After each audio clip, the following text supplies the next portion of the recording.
We're Harlan and Camryn Moss, and we're in our second year of pioneering at UCLA. I grew up in a Christian home, but I didn't make a personal decision to follow Jesus till I was 14. I didn't understand what following Jesus actually meant because I thought it meant I was better than others.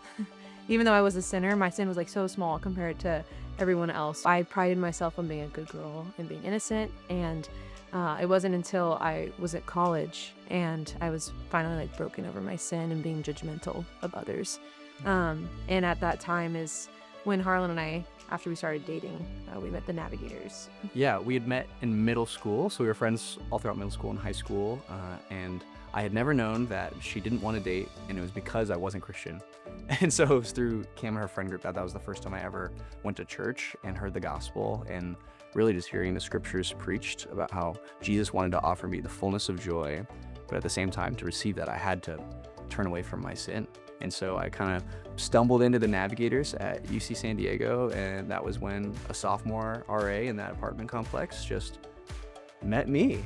He had had his life changed his freshman year and wanted to invest in someone else. Started going to Bible study, was going to nap nights, and was appreciating good teaching and getting the scriptures for the first time. And my sophomore year, wanting to be a leader in all areas of life. Now that I was a young Christian, I wanted to be a leader as a Christian. And so that meant also learning to lead Bible study and learning to try and figure out how to share my faith with others.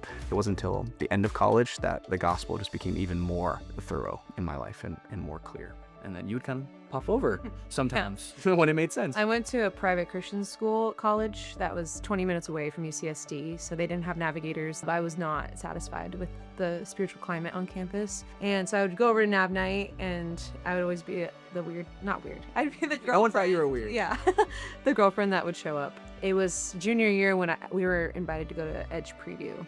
And that was the first time I went to like a big conference and even considered joining staff when I wasn't even in NAVS, but it's because they wanted him on NAVS and wanted us to do it together and to consider it. Once you started doing your kinesiology stuff and I was doing engineering, we both realized we could do this, but I think a life of ministry sounds a lot more exciting and enjoyable. So in 2020, we trusted God to fundraise and go on staff with the Navigators. Just thought instead of staying in San Diego, which we already knew, it could be fun to go to a new place and spread our wings.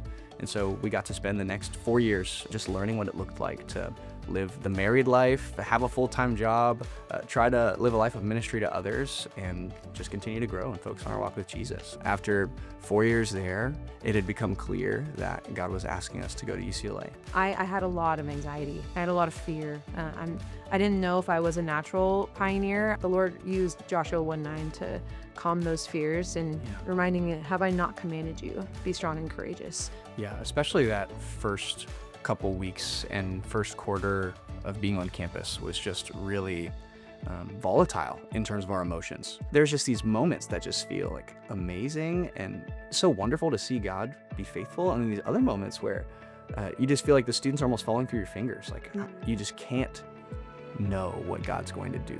So clinging to God's promises that he will be faithful to our work and he will make it grow, and I can't control the growth. There's this constant tension between joy and successes and being like God's doing something, and then it fails or girls stop coming around and you ask yourself, where is God? Like, is he even here? Is what I'm doing even worth it?